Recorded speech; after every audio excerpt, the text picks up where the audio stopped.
जैसे हम लोगों को ग्रेजुएशन में पढ़ना है, वैसा बात करना समझ, और ग्रेजुएशन में पढ़ना है तो हम लोगों को बीकॉम ऑनर्स करना है, बीकॉम ऑनर्स। और एक बात, यह बात आप क्लियर कर लीजिए कि जो बीकॉम ऑनर्स है ना, वो बीकॉम ऑनर्स ये अपने आप में प्रोफेशनल कोर्स है। यानी प्रोफेशनल कोर्स कैसे है वो, यानी आप बीकॉम करके 2 पैसा आप कमा सकते हैं। अभी कहिएगा कैसे कमा सकते हैं सर, आपके मन में यह क्वेश्चन आएगा कि हम लोग बीकॉम करके कैसे कमा सकते हैं। तो हम लोग बीकॉम करके अकाउंटेंट का जॉब कर सकते हैं, और अकाउंटेंट का जॉब हम लोग कर सकते हैं, अकाउंटेंट का जॉब हमें मिल सकता है, बशर्ते आपको अकाउंटिंग का नॉलेज रहना चाहिए। यानी कहने का मतलब क्या हुआ कि आपको अकाउंट लिखने आना चाहिए। अगर आपको अकाउंटिंग लिखने आएगा तो आप इजी वे में अकाउंटेंट वाला काम आप कर लो। अब कहिएगा सर जब अकाउंट पढ़वे किए तो अकाउंटिंग लिखने का ही नहीं आएगा। बिल्कुल आएगा, बशर्ते अकाउंटिंग उसी का सही होता हो जिसका एंट्री सही होता है, एंट्री सही होता है। यानी कहने का मतलब क्या कि अगर आप जर्नल एंट्री आप समझते हैं, यानी कहने का मतलब यह हुआ कि आप डेबिट क्रेडिट समझते हैं, तो इसका मतलब आप समझ लीजिए कि आपका अकाउंटिंग सही होगा। अगर आप डेबिट क्रेडिट में ही अगर फंस रहे हो तब यहां पे दिक्कत हो जाएगी, तब इसका मतलब क्या कि आपको अकाउंटिंग सही नहीं है, यानी आपको अकाउंटिंग करने ही नहीं है। अब थोड़ा सा मेरा बात आप समझने का प्रयास कीजिए। जैसे अगर दूसरे ऑनर्स से हम लोग तुलना करें बीकॉम ऑनर्स का, तो हम लोग बढ़िया है। अभी बात कही है क्या कि कौन हो ग्वार थोड़े कहता है कि हमर दही खट्टा है। ये बात यहाँ पे यह भी बात आता है कि कोई ग्वार थोड़े कहता है कि हमर दही खट्टा है। वो सब आदमी तो मीठे करके क्या करता है, बेच देता है। लेकिन आप हमको उस ग्वार में से नहीं समझिए। कहने का मतलब क्या हुआ, थोड़ा सा मेरा बात आप समझिएगा। यहाँ पे समझने वाला क्या बात, यहाँ पे समझने वाला बात यह है कि दूसरे ऑनर से हम लोग डिफरेंट क्यों है। अब देखिए, आप अगर आप हिस्ट्री ऑनर्स करते तो आप हिस्ट्री ऑनर्स करके आप किस बेसिस पर किसी दूसरे व्यक्ति से आप जॉब मांगे। कोई आदमी आपसे तो इतिहास नहीं पढ़ने जाएगा, कोई आदमी नौकरी करवाएगा आपसे तो आपको तो कामें करके ना देना होगा, कोई ना कोई काम आपसे करवाएगा। वो कि कहेगा क्या कि आप हमको हिस्ट्री पढ़ा दीजिए, ऐसा तो कोनो नहीं कहेगा। ज्योग्राफी ऑनर्स करेगा तो उस ज्योग्राफी ऑनर्स से सोचिए क्या कि हमको जॉब मिल जाता ना, बिल्कुल जॉब नहीं मिलेगा। हाँ, अगर ऑनर्स में बात किया जाए तो अगर आप केमिस्ट्री ऑनर्स कर रहे हो, साइंस से है, तो वह केमिस्ट्री ऑनर्स प्रोफेशनल कोर्स हो जाए। आपको केमिस्ट के रूप में आपको जॉब मिल सकती। यानी बहुत सारा मेडिसिन कंपनी है वो जो आपको केमिस्ट के रूप में जॉब दे सकती। अगर आप इकोनॉमिक्स ऑनर्स करते हो तो इकोनॉमिक्स ऑनर्स भी हमारा प्रोफेशनल कोर्स है। हम उस इकोनॉमिक्स ऑनर्स के माध्यम से हम लोग एनालिसिस कर सकते। एनालिसिस का मतलब विश्लेषण हम लोग कर सकते। कहने का मतलब क्या कि कोई भी इकोनॉमिक टॉपिक पर हम लोग एनालिसिस कर सकते। और वही अगर बीकॉम ऑनर्स हम लोग कर रहे हो तो अगर हम लोग कुछ भी नहीं कर पाए, कुछ भी अगर नहीं कर पाए, तो हम लोग अकाउंटेंट का जॉब हम लोग जरूर कर सकते। हाँ, स्टार्टिंग में हमें हो सकता है कि कम पैसा मिलेगा। स्टार्टिंग में होगा क्या कि आपको 4,000 का जॉब मिलेगा, सपोज दैट 4,000 का महीना मिलेगा। तो कहिएगा कि सर 4,000 तो हमारा पॉकेट खर्चा है सर, हम 4,000 का नौकरी करने जाएंगे। यही सबसे दिक्कत हो जाता है वो हम लोगों के साथ। अरे भाई 4,000 के लायक है, आपको 4,000 का जॉब मिला। जैसे जैसे एक्सपीरियंस आपका बढ़ते जाएगा वही 4,000 रुपया आपका क्या होगा, 40,000 में कन्वर्ट हो जाए। वही 4,000 रुपया हो सकता है कि 4 लाख में कन्वर्ट हो जाए। लेकिन अगर पहले ही आप सोचिए क्या कि हमें कम से कम 40,000 का जॉब मिले थे ना, बिल्कुल आपको जॉब नहीं मिले। आप सिंपल सा बीकॉम ऑनर्स किए हैं और आप यह सोचिए क्या कि हमें सीधा डायरेक्ट हमें 50,000 का जॉब मिले थे ना, बिल्कुल आपको जॉब नहीं मिलेगा 50,000। यानी कहने का मतलब क्या, हम लोग ये स्टार्ट 4,000 से कर सकते हैं। यानी 4,000 से स्टार्ट करेंगे तो हमारा क्या होगा, वह हमारा सैलरी धीरे धीरे जैसे जैसे एक्सपीरियंस हमारा बढ़ते जाएगा वैसे वैसे हमारा सैलरी भी क्या होगा, बढ़ते जाएगा। इस शायद बात समझ में आएगा। अब थोड़ा सा मेरा बात आप समझिए। हम लोगों के पास वो 2 ऑप्शन है। अगर हम लोग बीकॉम अगर कर रहे हैं, हम लोग सीतामढ़ी में हैं, तो हमारे पास 2 ऑप्शन है। हम या तो हम लोग मिथिला यूनिवर्सिटी को चूज कर सकते हो, या हम लोग क्या कर सकते हैं, बिहार यूनिवर्सिटी को चूज कर सकते हैं। यानी कहने का मतलब क्या कि आप मिथिला यूनिवर्सिटी में भी जा सकते हैं, बिहार यूनिवर्सिटी में भी आप जा सकते हैं। एक मिनट थोड़ा सा मेरा बात आप समझिएगा। अगर हम लोग बिहार यूनिवर्सिटी में आते हो, बिहार यूनिवर्सिटी में आते हैं, तब बिहार यूनिवर्सिटी का अलग सिलेबस हो जाता है और मिथिला यूनिवर्सिटी का हमारा अलग सिलेबस हो जाता है। अगर हम लोग बिहार यूनिवर्सिटी का अगर बात करें, यानी मुजफ्फरपुर यूनिवर्सिटी का हो, अगर हम मुजफ्फरपुर यूनिवर्सिटी का अगर बात करें, बिहार यूनिवर्सिटी का, थोड़ा सा मेरा बात आप समझिएगा। बिहार यूनिवर्सिटी का अगर हम लोग बात करते हैं तो इस बिहार यूनिवर्सिटी में आपका जो ऑनर्स जो पेपर है ना, वो ऑनर्स पेपर जो है, ऑनर्स पेपर, यह ऑनर्स पेपर में पहला पेपर आपका हो जाता है अकाउंटेंसी, जिसको हम लोग फाइनेंशियल अकाउंटिंग भी बोलते हैं, फाइनेंशियल अकाउंटिंग भी बोलते हैं, फाइनेंशियल अकाउंटिंग। और दूसरा जो पेपर हमारा हो जाता है ऑडिटिंग हो जाता है, ऑडिटिंग हो जाता है। यानी यह आपका ऑनर्स पेपर हुआ, वो ऑनर्स पेपर हुआ। मेरा बात आप समझिए। हम यहां पे बात कर रहे हो बिहार यूनिवर्सिटी का, बिहार यूनिवर्सिटी का हम लोग बात कर रहे हैं, बिहार यूनिवर्सिटी का बात कर रहे हैं। अब यहां पे बात आता है क्या, इस फाइनेंशियल अकाउंटिंग में हमें क्या पढ़ना है। अगर हम बिहार यूनिवर्सिटी का बात करें तो फाइनेंशियल अकाउंटिंग में हमको फर्स्ट जो चैप्टर पढ़ना है वह हमारा कॉन्साइनमेंट है। थोड़ा सा मेरा बात आप समझिए। यानी फर्स्ट चैप्टर का बात करें तो यह हमें कॉन्साइनमेंट पढ़ना है, यानी कॉन्साइनमेंट अकाउंटिंग। इसको हम लोग डिटेल्स में आगे हम लोग समझेंगे। यानी हम आपको चैप्टर का नाम हम आपको बता रहे हैं। यानी फर्स्ट चैप्टर आपको कॉन्साइनमेंट पढ़ना है।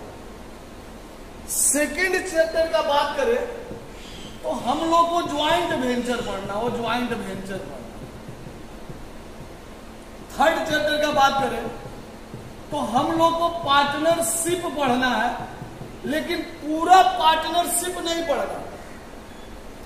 इस पार्टनरशिप में हमें केवल पढ़ना है डिसोल्यूशन, डिसोल्यूशन ऑफ फर्म पढ़ना, ऑफ फर्म, जो कि हम लोग 12th में पढ़े भी हुए। हम लोग 12th में इसको पढ़े भी, लेकिन 12th में जितना पढ़े हुए हैं ना उससे ज्यादा हम लोग को यहां पे पढ़े।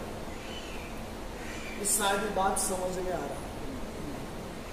अब जैसे हम आपको बोले कि हमें फर्स्ट चैप्टर कॉन्साइनमेंट पढ़ना हो, सेकेंड चैप्टर हमें ज्वाइंट वेंचर पढ़ना है, थर्ड चैप्टर हमारा पार्टनरशिप पढ़ना हो, फोर्थ जो चैप्टर है वो हमें रॉयल्टी पढ़ना है, रॉयल्टी। 5वां नंबर जो चैप्टर पढ़ना है हायर परचेज सिस्टम पढ़ना है, और 6 नंबर जो चैप्टर पढ़ना है इंस्टॉलमेंट पेमेंट सिस्टम पढ़ना है, और उसके बाद 7 नंबर जो चैप्टर पढ़ना है वह 7 नंबर चैप्टर हमें कंपनी पढ़ना है, और यहीं पे आपका अकाउंटेंसी का सिलेबस आपका समाप्त, यानी बिहार यूनिवर्सिटी का हम आपको बात करें। अब थोड़ा सा मेरा बात आप समझिएगा, अगर हम मिथिला यूनिवर्सिटी का बात करते हैं, अगर हम मिथिला यूनिवर्सिटी का अगर हम बात करें तो मिथिला यूनिवर्सिटी में हो, मिथिला यूनिवर्सिटी में हमें फर्स्ट जो पेपर पढ़ना हो अकाउंटेंसी पढ़ना है, और दूसरा जो है वह बिजनेस मैथ पढ़ना है। अब थोड़ा सा दोनों में अंतर समझिए।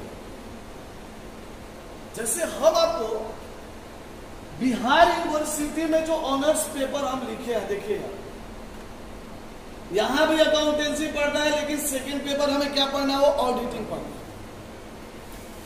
ये बात समझ में आनी चाहिए। लेकिन जब अगर हम मिथिला यूनिवर्सिटी का बात करते हो तो हमें फर्स्ट जो है अकाउंटेंसी ऑनर्स पेपर है, और दूसरा हमारा क्या पढ़ना है, बिजनेस मैथ।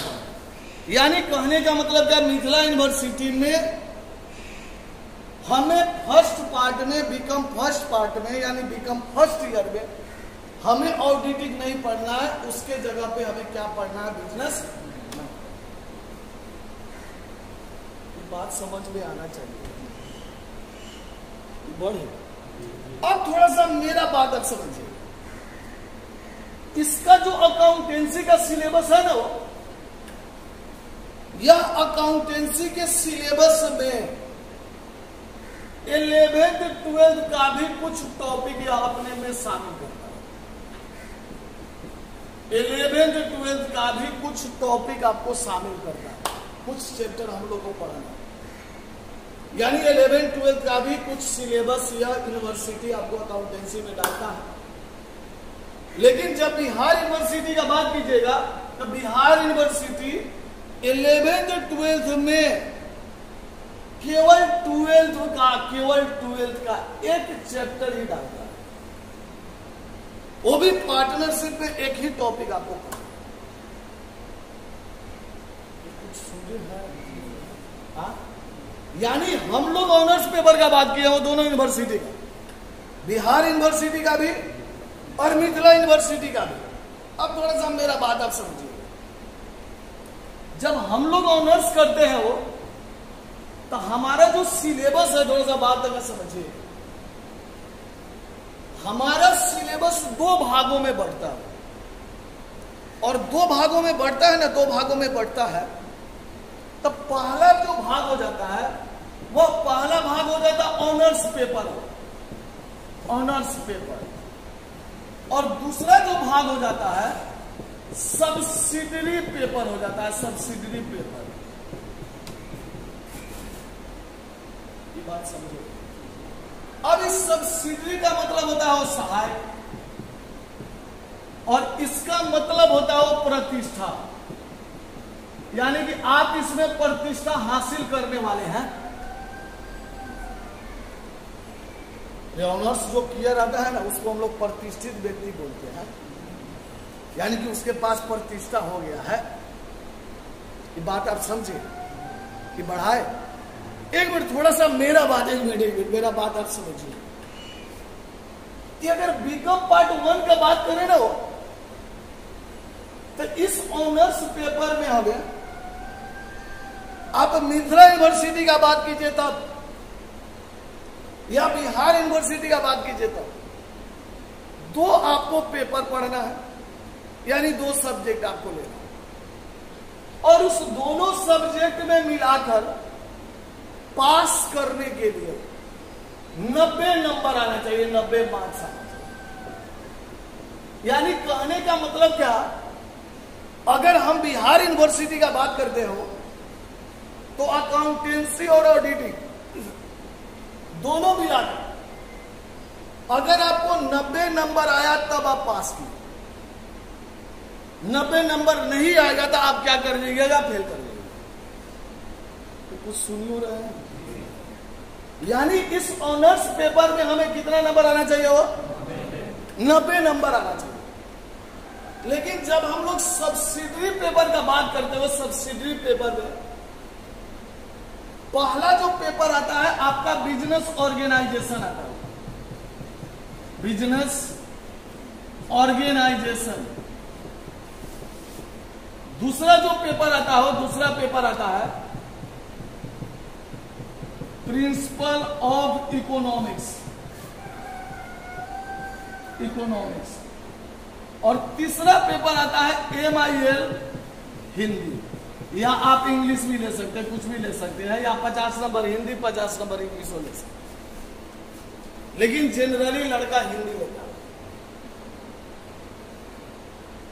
बड़े हाँ, वो ये जो सब्सिडरी पेपर है,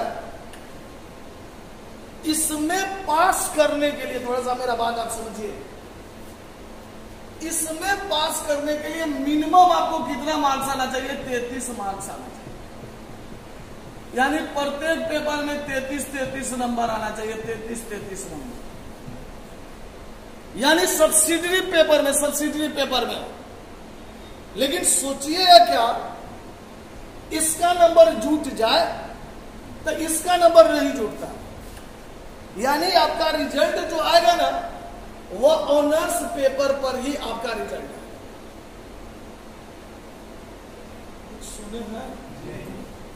यानी ऑनर्स जो पेपर है, हम लोग का ऑनर्स जो पेपर है, उसी पर आपका रिजल्ट बनता है कि आप फर्स्ट क्लास किए कि सेकंड क्लास किए।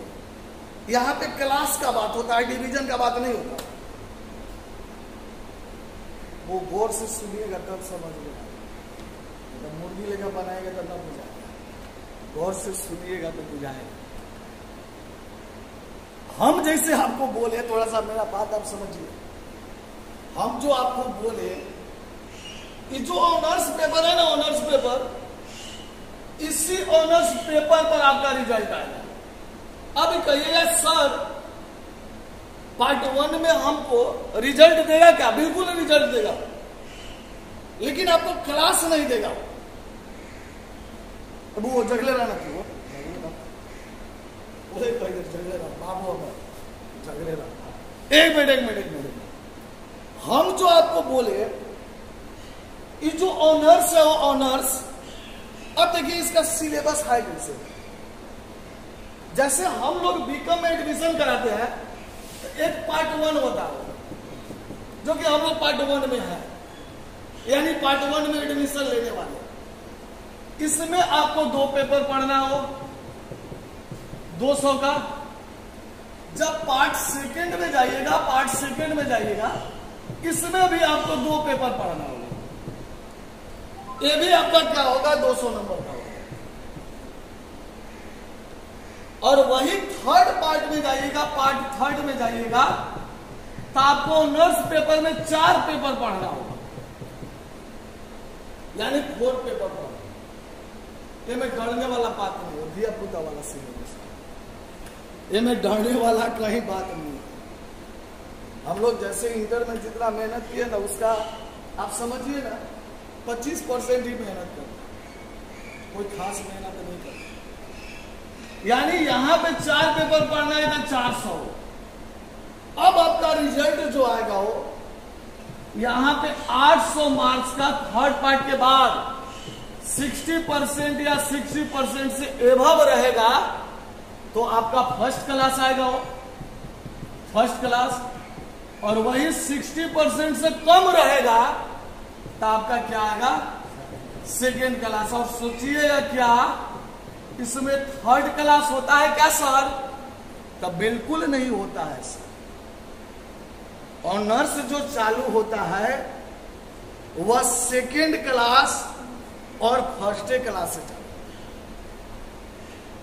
इसमें कोई गिला शिकवा है तो बोलिए, समझे है? यानी यही बात समझो ना यार, हमें जो बीकॉम पार्ट 1 में पढ़ना है ना, तो कुल सब्जेक्ट का बात करें तो हमें 5 सब्जेक्ट पढ़ना हो। 5 सब्जेक्ट में हमें क्या पढ़ना हो? 2 सब्जेक्ट हमारा ऑनर्स का हो जाएगा हो, और 3 सब्जेक्ट हमारा क्या हो जाएगा? सब्सिडी का। शायद बुझाया हो। अब थोड़ा सा मेरा बात आप समझिएगा। हम लोग अकाउंटेंसी का बात करते हैं, हम लोग अकाउंटेंसी भी पढ़ेंगे और ऑडिटिंग भी पढ़ेंगे। दोनों चीज हम लोग एक साथ पढ़ेंगे। बात समझे?